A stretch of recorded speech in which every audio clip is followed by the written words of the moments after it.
Hello student, good morning. आज हम चर्चा करेंगे भारत नेपाल सीमा विवाद के बारे में। भारत और नेपाल के बीच में सीमा विवाद क्या है, इसके बारे में हम पूरे विस्तार से चर्चा करेंगे।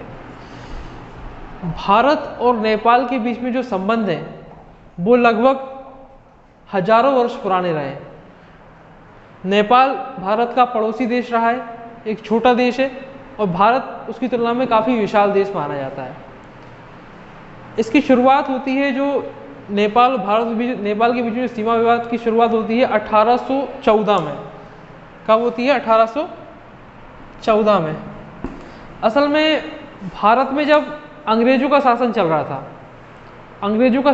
था और अंग्रेज जो थे वो भारत में लगातार अपने साम्राज्य का विस्तार कर रहे थे। जैसा कि आप सभी जानते हैं कि अंग्रेजों ने सबसे पहले भारत में बंगाल पर अधिकार किया था। बंगाल यहाँ पड़ता है, ये आपका सिक्किम में नीचे, फिर नीचे यहाँ पर त्रिपुरा है, फिर यहाँ पर ये मिजोरम है, और नीचे फिर यहाँ पर ऊपर आते हैं तो फिर यहाँ से कुछ इस तरह का मैप है हमारे ऊपर वाला हिस्सा। तो ये जो नीचे वाला हिस्सा है ये हमारा बंगाल कहलाता है। ये जो नीचे वाला हिस्सा है हमारा यहाँ पे ये कहलाता है बंगाल।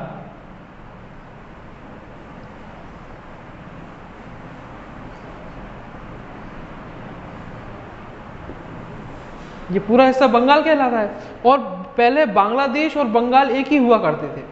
तो अंग्रेजों ने बंगाल पर अपना अधिकार कर लिया था, और उस समय अंग्रेजों का जो साम्राज्य विस्तार की अगली जो नीति थी वो थी कि किसी भी तरह से नेपाल पर अपना अधिकार कर लिया जाए।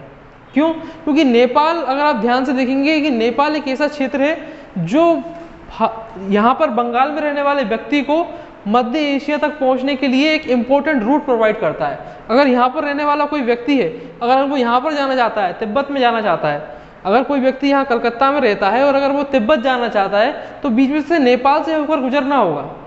तो इसलिए नेपाल एक बहुत ही महत्वपूर्ण क्षेत्र था इस पूरे क्षेत्र में। दूसरा एक मुख्य कारण ये था कि उस समय नेपाल भी अपने साम्राज्य का विस्तार कर रहा था। नेपाल के जो साम्राज्य था उसका भी विस्तार हो रहा था, और जो नेपाल के उस समय जनरल थे उनका नाम था भीमसेन थापा। उनका नाम था भीमसेन थापा। वो उस समय नेपाल के साम्राज्य का विस्तार कर रहे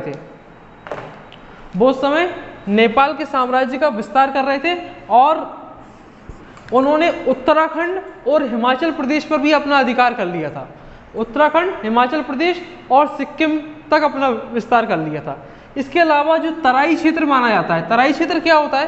तराई क्षेत्र वह होता है कि जहाँ पर पर्वतों के जो विशाल भूखंड है, जो विशाल पत्थर हैं, जो टूटकर नीचे आ जाते हैं नदियों के माध्यम से, और वो जमा हो जाते हैं, और कुछ ही दूरी पर जहाँ पर खेती भी की जाती है। यानी तराई जो क्षेत्र होता है वो बहुत उपजाऊ माना जाता है, एक बहुत ही उपजाऊ भूमि मानी जाती है, जहाँ पर कुछ दूरी पर विशाल भूखंड होते हैं पत्थरों के, और वहाँ पर क्या होता है, पत्थरों के बीच में से क्या होती हैं, नदियों की छोटी छोटी धाराएं जो होती हैं वो होकर वहाँ गुजरती हैं। तो जो ग्लेशियर का बिल्कुल शुद्ध पानी है वो उस पूरे क्षेत्र में आता है। इसलिए जो तराई क्षेत्र है वो कि बहुत ज़्यादा उपजाऊ भूमि मानी जाती है खेती की दृष्टि से। तो नेपाल के जो समय जो शासक थे वो तराई क्षेत्र तक उन्होंने अपना अधिकार कर लिया था। आज के टाइम जिसको हम यूपी और बिहार का जो बिल्कुल बाउंड्री बोलते हैं, यूपी और बिहार की जो बिल्कुल बाउंड्री है, ये आपका यहाँ पे यूपी है और यहाँ पर बीच में आपका क्या है, यहाँ पर बिहार है। तो यहाँ तक इन्होंने अपना अधिकार कर लिया था। तो उस समय नेपाल का साम्राज्य कहाँ से कहाँ तक फैला हुआ था? हिमाचल प्रदेश, उत्तराखंड, पूरा नेपाल, सिक्किम, और जस्ट बाउंड्री वाला इलाका यूपी और बिहार का। ऐसा माना जाता है कि सतलज नदी के पूरब से तीस्ता नदी तक, सतलज नदी से लेकर तीस्ता नदी तक नेपाल साम्राज्य फैला हुआ था। और दूसरी तरफ अंग्रेजी भी चाहते थे कि भारत में उनके साम्राज्य का विस्तार हो। तो यही कारण था कि अंग्रेजों और नेपालियों के बीच में जो संघर्ष उत्पन्न हुआ। अंग्रेजों ने 1814 ईस्वी में नेपाल पर हमला कर दिया। अंग्रेजों की जो सेनाएं थीं वो पहाड़ी क्षेत्रों में लड़ने के लिए परिपक्व नहीं थी। उनको पहाड़ी क्षेत्रों में लड़ने के लिए तैयार नहीं किया गया था, क्योंकि आप जानते हैं कि जो नेपाल का पूरा क्षेत्र है वो पूरा हिमालय पर्वत की चोटियों से भरा हुआ है। यहाँ पर कई सारी हिमालय पर्वत की ऊंची ऊंची चोटियाँ हैं, और अंग्रेज जो थे उनको पहाड़ों पे लड़ने का कोई विस्तृत अनुभव नहीं था, लेकिन अंग्रेजों के पास में एक चीज़ थी, वो थे अत्याधुनिक हथियार। टेक्नोलॉजिकली जो ब्रिटिश रहे हैं वो हमेशा ही भारतीयों से हमेशा सुपीरियर रहे, उनके पास में हमेशा एडवांस टेक्नोलॉजी रही है, एडवांस राइफलें रही हैं, तोपें रही हैं। तो उन्होंने हथियारों के दम पर नेपाल की एक विशाल सेना होने के बावजूद नेपाल को पराजित कर दिया। और इसके बाद एक सुगोली की संधि हुई। कौन सी संधि हुई? सुगोली की संधि हुई। ये बहुत ही इंपॉर्टेंट संधि है और इसी से आपको पता चलेगा कि भारत और नेपाल के बीच में सीमा विवाद क्या है। इसको बिल्कुल ध्यान से सुनिएगा। सुगोली एक बहुत ही छोटा सा कस्बा है। सुगोली बिल्कुल इंडिया नेपाल बॉर्डर के पास में एक छोटा सा कस्बा है जो कि बिहार के चंपारण शहर में है। चंपारण एक शहर का नाम है, इसे विदिशा एक शहर है और विदिशा के अंदर एक कस्बा है आपका बासुदा या सिरोंज है। तो इसी तरह से चंपारण के अंदर एक कस्बा है, इसका नाम बोलते हैं सुगोली। सुगोली के अंदर एक ट्रीटी साइन की गई थी। ट्रीटी का मतलब एक संधि की गई, किसके बीच में? अंग्रेजों के बीच में और नेपालियों के बीच में। ये संधि क्या थी? संधि ये थी, पॉइंट नंबर 1, ध्यान से सुनिएगा, बहुत अधिक महत्वपूर्ण है ये संधि। पहली संधि ये थी कि नेपालियों ने जो अपने साम्राज्य का विस्तार किया है, इसमें आपका हिमाचल प्रदेश, आपका उत्तराखंड और सिक्किम, ये जो 3 इंपॉर्टेंट स्टेट है जो उन्होंने अपने साम्राज्य को बढ़ाया था, ये तीनों वो अंग्रेजों को दे देंगे। पहला पॉइंट ये था। दूसरा ये था कि जो नेपाल है उसके अंदर जो सेना होगी वो किसकी सेना होगी? ब्रिटिशर्स की सेना होगी। अंग्रेज जो होंगे वो अपनी सेना तैनात करेंगे और वहाँ की जो विदेश नीति के जो जितनी भी वहाँ की विदेश नीति तय की जाएगी, अगर मान लीजिए किसी दूसरे देश के साथ आपको व्यापार करना है या आपको किसी के साथ रक्षा संबंध स्थापित करना है, कोई भी दूसरे देश के साथ कोई एग्रीमेंट आपको स्थापित करना है, तो वो अंग्रेजों के बिना नहीं होगा। तो दूसरा एग्रीमेंट ये था। और तीसरा एग्रीमेंट ये था कि नेपाल की जो सीमाएं होंगी, मोस्ट इंपॉर्टेंट, वो ये वाली जो नदी है इसको बोलते हैं महाकाली नदी। इसको बोलते हैं महाकाली नदी। नेपाल की जो सीमा है वो महाकाली नदी से लेकर यहाँ पर जैसे बाउंड्री में मैंने एक नदी बनाई हुई है, ये वाली नदी मेची नदी तक विस्तृत होंगी। यानी कि अंग्रेजों ने उनके देश के कुछ हिस्से को छीन लिया और ये कह दिया कि आप इस नदी के बाहर से हिस्से से अपने साम्राज्य का विस्तार नहीं करेंगे। कौन सी नदी? महाकाली नदी से लेकर मेची नदी के बीच तक होगा। महाकाली जो नदी है वो उत्तराखंड और नेपाल की जो बिल्कुल बाउंड्री है उसको निर्धारित करती है। ये बाउंड्री का डिसाइड कब किया गया था? 1815 ईस्वी में। 1814 में युद्ध हुआ था और 1815 में ये संधि हुई थी, सुगोली की संधि। उसमें इंडिया और नेपाल के बीच में बाउंड्री को डिसाइड कर लिया गया था। किसके द्वारा? अंग्रेजों के द्वारा। उत्तर में महाकाली नदी जो होगी वो भारत और नेपाल की सीमाओं का निर्धारण करेगी और उत्तर पूर्व की तरफ यानी कि ये वाला जो क्षेत्र है सिक्किम और नेपाल के बीच में मेची नदी जो होगी वो भारत और नेपाल की सीमाओं का निर्धारण करेगी। तो ये संधि 1814 में साइन की गई थी। इसके बाद आप जानते हैं कि 1947 में भारत आज़ाद हुआ। 1950 में भारत और नेपाल के बीच में peace and friendship treaty sign की गई। Peace and friendship. अब ये फ्रेंडशिप क्या होती? फ्रेंडशिप तो सभी जानते हैं, फ्रेंडशिप का मतलब होता है दोस्ती, पीस का मतलब होता है शांति। तो इस ट्रीटी में क्या था? ट्रीटी का मतलब होता है संधि। तो इस ट्रीटी में यह था कि नेपाल का कोई भी नागरिक भारत में रह सकता है बिना किसी वीज़ा के, वो यहाँ पर काम कर सकता है और वो अपनी जो भी इनकम कमा रहा है वो अपने परिवार को भेज सकता है बिना किसी टैक्स के, विदाउट एनी टैक्स। क्या था इस एग्रीमेंट में? सबसे इंपॉर्टेंट था कि नेपाल का कोई भी नागरिक बिना वीज़ा के भारत में आ सकता है, भारत से जा सकता है, भारत में काम कर सकता है और जो भी पैसा कमा रहा है वो अपने परिवार के लिए भिजवा सकता है, उस पर किसी भी तरह का कोई टैक्स नहीं लगेगा। तो ये peace and friendship treaty sign की गई थी और नेपाल तब भी भारत का एक पड़ोसी अच्छा दोस्त रहा, तब भी हमारे उसके साथ में अच्छे संबंध रहे।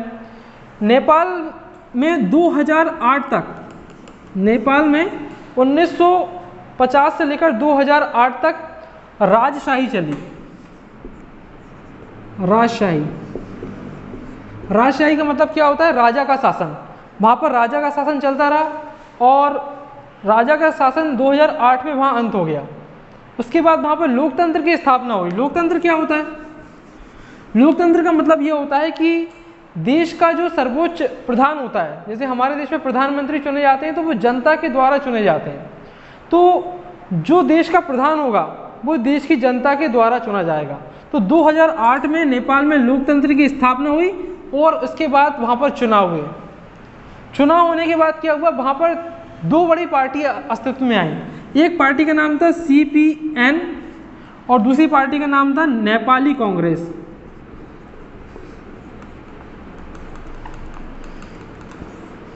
ठीक है, CPN क्या है? CPN का फुल फॉर्म होता है communist party of Nepal. Communist party of Nepal.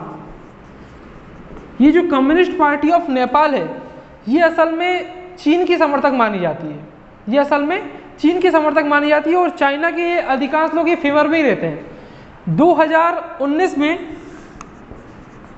Bharat ने एक सड़क बनाई, यहाँ पर उत्तराखंड में एक सड़क बनाई जो बिल्कुल कैलाश मानसरोवर की ओर जाती है। कहाँ जाती है? कैलाश मानसरोवर की ओर जाती है और ये महाकाली नदी के पास से होकर गुजरती है। ये महाकाली नदी के पास से होकर गुजरती है। तो उन्होंने इस पर ऑब्जेक्शन लिया। जो वहाँ पर प्रधानमंत्री थे KP शर्मा ओली, उनके वहाँ के प्रधानमंत्री का क्या नाम है? KP शर्मा ओली। तो उन्होंने इस पर ऑब्जेक्शन लिया कि आप यहाँ पर सड़क क्यों बना रहे हो, ये हमारा हिस्सा है। सोचिए आप 1950 से लेकर 2019 तक इस पर किसी ने कोई सवाल नहीं उठाया, लेकिन अचानक से इस पर सवाल क्यों उठाया गया? इसका रीज़न क्या है? देखिए, इसके लिए आपको एक सरल भाषा में समझाता हूँ।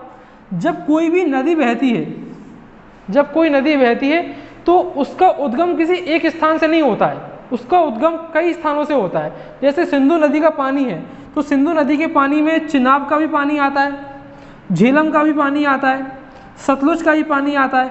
इन सब का पानी आकर एक संयुक्त धारा बनती है सिंधु नदी की। इस तरह से नदियाँ बहती हैं, कई सारी छोटी छोटी नदियाँ मिलकर एक विशाल नदी का निर्माण करती हैं और फिर क्या होता है, वो विशाल नदी सागर में जाके गिर जाती है। ठीक इसी तरह से यहाँ पर एक महाकाली नदी है। महाकाली नदी का जो उद्गम है वो दो स्थानों से होता है। एक तो यहाँ से होता है जो कि बिल्कुल बाउंड्री है इंडिया और नेपाल की, और दूसरा उद्गम होता है थोड़ी दूरी से उद्गम होता है। थोड़ी दूरी से एक और यहाँ पे उद्गम स्थल है। तो ये दोनों मिलकर एक जंक्शन पे मिल जाती हैं नदियाँ और फिर इस नदी का नाम हो जाता है महाकाली नदी। तो नेपाल ये कहता है कि महाकाली नदी का उद्गम स्थल यहाँ से थोड़ा आगे से, जो कि उत्तराखंड के अंदर आ जाता है, और भारत कहता है कि नहीं, नेपाल का जो महाकाली नदी का उद्गम स्थल है वो यहाँ से। बस इतना छोटा सा विवाद है। और ये जो छोटा सा हिस्सा है, ये छोटा सा हिस्सा है, इसको हम बोलते हैं काला पानी। इसको हम क्या बोलते हैं? काला पानी। तो नेपाल ये दावा करता है कि जो काला पानी वाला हिस्सा है ये हमारा है।